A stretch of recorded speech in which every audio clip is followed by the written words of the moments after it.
Good morning students. आज हम पढ़ेंगे क्लास 6 का chapter number 7 fair play part number 1 भाग 1। Jumman Sheikh and Algu Chaudhary were good friends. So strong was their bond of friendship that when either of them went away from the village, the other looked after his family.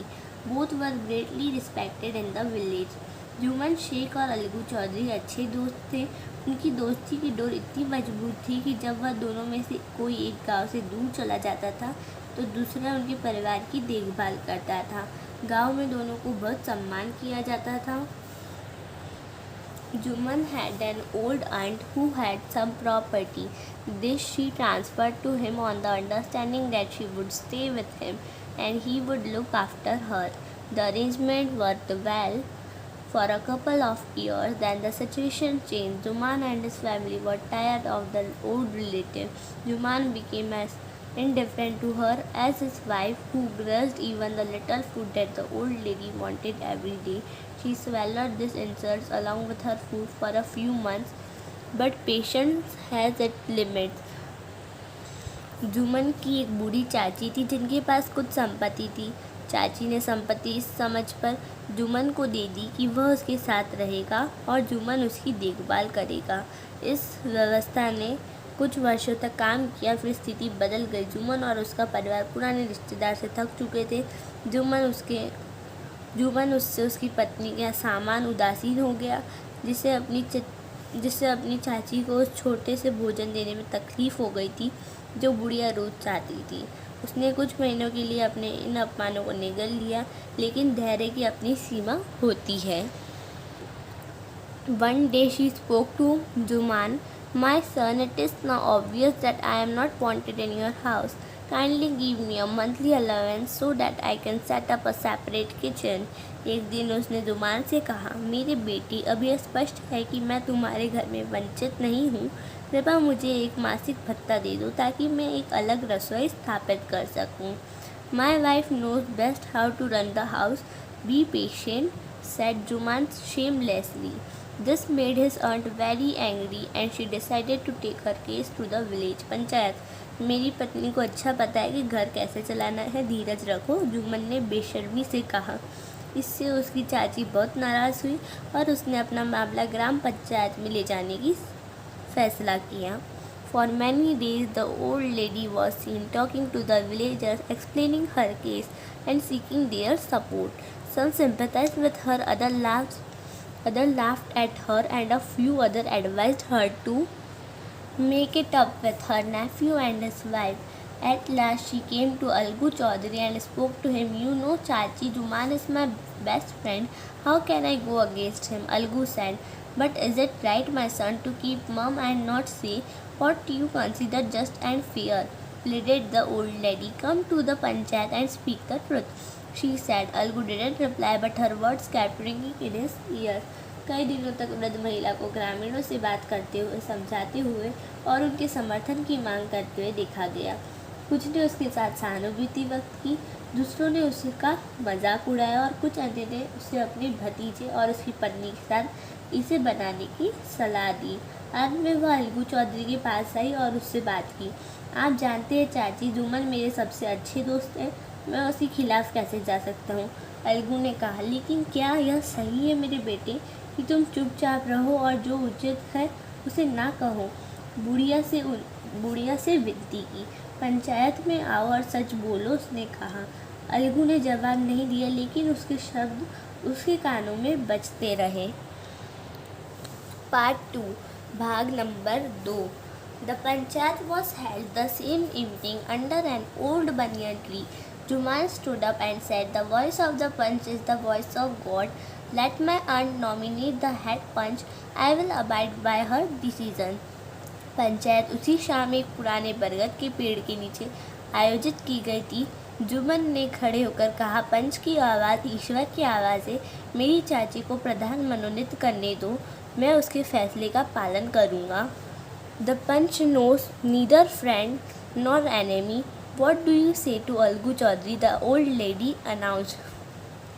पंच ना तो दोस्त को जानता है और न ही दुश्मन को। आप अलगू चौधरी को क्या कहते हैं? बुढ़िया ने घोषणा की। Fine, replied Juman, hiding his joy over this unexpected piece of luck. अच्छा है, जुमन ने कहा और भाग्य के इस अप्रत्याशित टुकड़े पर अपनी खुशी छिपा ली. चाची, you are aware of my friendship with Jumman, said Algu.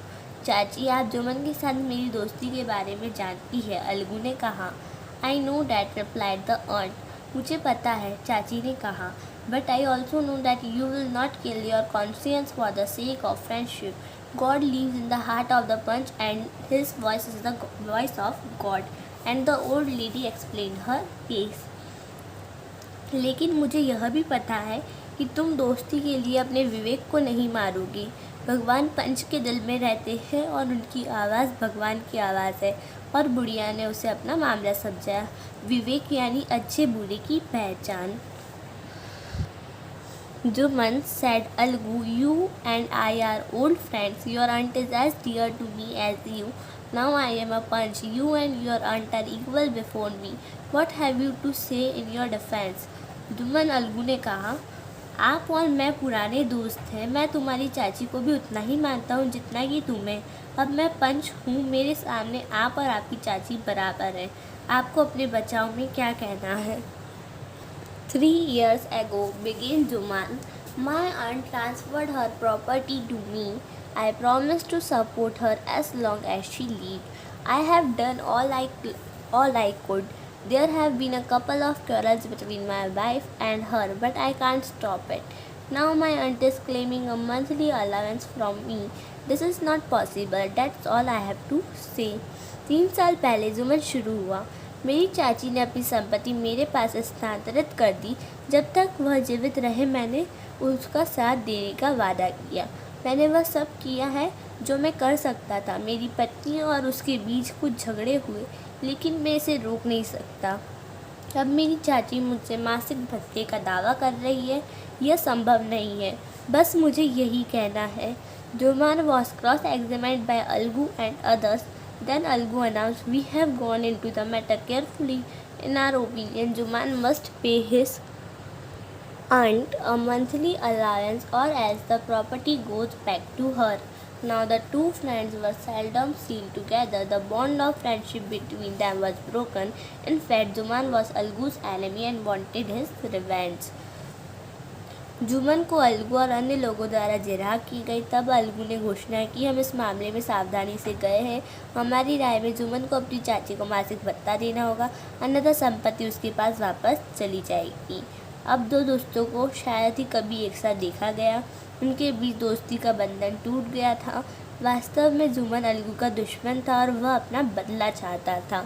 Days passed and as ill luck would have it, Algu Chaudhary found himself in a tight spot. One of his fine pair of bullocks died and he sold the other to Samju Sahu, a cart driver of the village. The understanding was that Sahu would pay the price of the bullock in a month's time. It so happened that the bullock died within a month. दिन बीतने लगे और जैसे जैसे दुर्भाग्य होगा, अलगू चौधरी ने खुद को उसमें पाया. अलगू चौधरी ने खुद को एक तंग जगह पर पाया. उसकी बैलगाड़ियों की एक जोड़ी की मृत्यु हो गई और उसने दूसरे को गांव के एक गाड़ी चालक समूजू साहू को बेच दिया. यह समझती कि साहू बैल की कीमत 1 महीने में चुकाएगा. ऐसा हुआ कि बैल 1 महीने के भीतर मर गया. Several months after the bullock's death, Algu reminded Sahu of the money he hadn't yet paid. Sahu got very annoyed. I can't pay you a penny for the wretched beast you sold me. He brought us nothing but ruin. I have a bullock. Use it for a month and then return it to me. No money for the dead bullock, he said angrily. बैल के मौत के कई महीनों बाद अलगू ने साहू को उस पैसे की याद दिलाई जो उसने अभी तक अदा नहीं किया था. साहू को बहुत गुस्सा आया. आपने मुझे बेची गई मनहूस जानवर के लिए 1 पैसा नहीं दिया है. वह हमें बर्बाद करने के अलावा कुछ नहीं लाई. मेरे पास एक बैल है. 1 महीने के लिए इसका इस्तेमाल करें और फिर इसे मुझे वापस कर दें. मृत बैल के लिए कोई पैसा नहीं है, उसने गुस्से में कहा. Algu decided to refer the case to the panchayat for a second time in a few months. Preparations for holding the panchayat were made and both the parties started meeting people seeking their support. Algu ने मामले को पंचायत में भेजने का फैसला किया। कुछ महीनों में दूसरी बार पंचायत आयोजित करने की तैयारी की गई और दोनों पक्षों ने लोगों से मिलना शुरू कर उनका समर्थन मांगा। The panchayat was held under the old banyan tree. Algu stood up and said, "The voice of the punch is the voice of God. Let Sahu nominate the head punch. I will be abide by his decisions." Panchayat पुराने बरगद के पेड़ के नीचे आयोजित की गई थी। अलगू ने खड़े होकर कहा, पंच की आवाज़ भगवान की आवाज़ है। बता दी कि साहू को प्रधान पंच बनाया गया है। मैं उनके फैसले का पालन करूँगा। Sahu saw his chance and proposed the name of Juman. Algu's heart sank and he turned pale, but what could he do? The moment Juman became head punch, he realized his responsibility as judge and the dignity of his office. Could he seated in that high place have his revenge now? He thought, no, he must not allow his personal feelings to come in the way of speaking the truth and doing justice. Sahu ने अपना मौका देखा और जुमन के नाम का प्रस्ताव रखा। अलगू का दिल डूब गया और वह पीला पड़ गया, लेकिन क्या करता। जिस पल जुमन हेड पंच बने, उन्होंने जज के रूप में अपनी जिम्मेदारी और अपने पद की गरिमा का एहसास किया। क्या वह उस ऊंची जगह पर बैठा था, अब उसका बदला ले सकता है? उसने सोचा और सोचा, नहीं, उसे अपने निजी भावनाओं को सच बोलने और न्याय करने के रास्ते में नहीं आने देना चाहिए। Both Algu and Sahu stated there case. They were cross-examined and the case was considered deeply. Then Juman stood up and announced, "It is our opinion that Sahu should pay Algu the price of the bullock." When Sahu brought off the bullock, it suffered from no disability or disease. The death of the bullock was unfortunate, but Algu cannot be blamed for it. Algu could not contain his feelings. He stood up and said loudly over and over again, "Victory to the panchayat. This is justice. God lives in the voice of the पंच." अलगू और साहू दोनों ने अपने मामले बताए, उन पर जिरह की गई और मामले पर गहराई से विचार किया गया। तब जुमन ने खड़े होकर घोषणा की, यह हमारी राय है कि साहू को बेल की कीमत चुकानी चाहिए। जब साहू ने बेल खरीदा तो यह कोई विकलांगता या बीमारी नहीं थी। बेल की मौत दुर्भाग्यपूर्ण थी, लेकिन इसके लिए अलगू को दोषी नहीं ठहराया जा सकता। अलगू में उसकी भावनाएं नहीं थी। उन्होंने खड़े होकर बार बार जोर से कहा, पंचायत की जय, यह न्याय है, भगवान पंच की आवाज़ में रहते हैं। Soon after, Juman came to Algu, embraced him and said, "Since the last panchayat, I had become your enemy. Today I realized what I mean to be a punch. A punch has no friend nor enemy. He knows only justice. Let no one deviate from the path of justice and truth for friendship or enmity." Algu embraced his friend and wept, and his tears washed away all the dirt of misunderstanding between them. इसके तुरंत बाद जुमन अलगू के पास गया। उसने उसे गले लगा लिया और कहा, पिछली पंचायत के बाद से मैं तुम्हारा दुश्मन बन गया था। आज मुझे एहसास हुआ कि पंच बनने का क्या मतलब है। पंच का ना कोई मित्र होता है, ना ही कोई शत्रु। वह केवल न्याय जानता है। न्याय और सत्य के मार्ग से किसी को विचलित ना होने दे, मित्रता या शत्रुता के लिए।